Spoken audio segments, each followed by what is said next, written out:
The Muslim conquest of the Iberian Peninsula began in the year 711. A force of just 7,000 men sailed from North Africa to Gibraltar and defeated the ruling Visigoths. A momentous victory for Islam. The new empire extended from the Atlantic to the Pyrenees, Al-Andalus.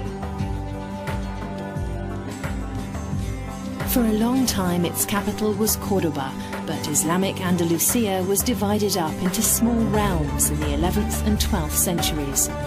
The Muslims lost large swaths of their territory when it was overrun by the Reconquista, or reconquest by the Christians. The days of Islam appeared to be numbered.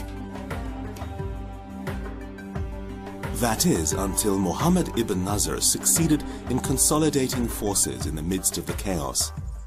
During Ramadan in the year 1238, he triumphantly marched into the city of Granada.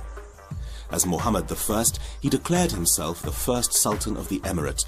The Nasrid Empire was born. In what was a clever ploy, Muhammad allied himself with his enemy.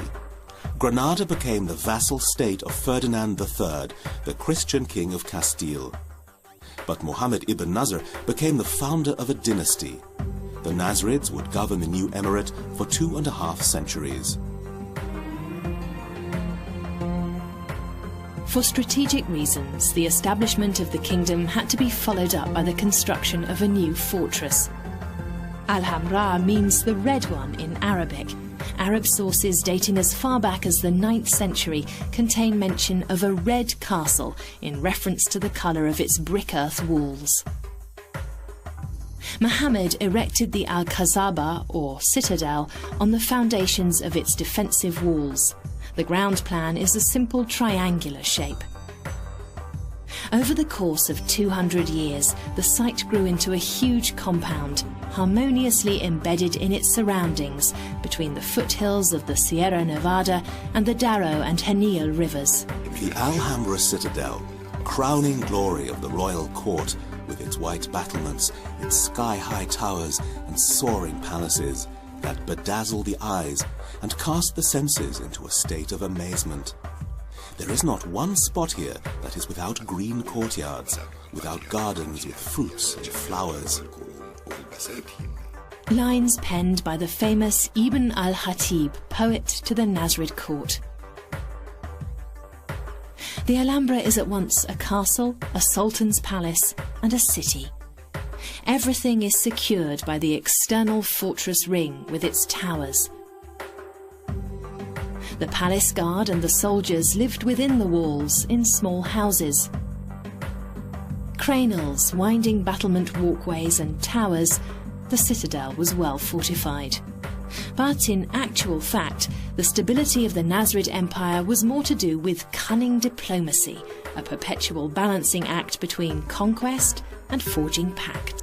واهنأ بمبناك السعيد فأنه كهف اليوم مشورة وعطائي لله منه قبة مرفوعة دون السماء تفوت لحظ الرائي. Again, verses by Ibn al-Khatib conjure up an image of the original chamber. Congratulations on your successful construction. Sanctuary for days of council and dispensation. How beautiful its cupola, that, high as the sky, rises up above the gaze of the observer. The cupola, which was made of wood and coloured glass, no longer exists.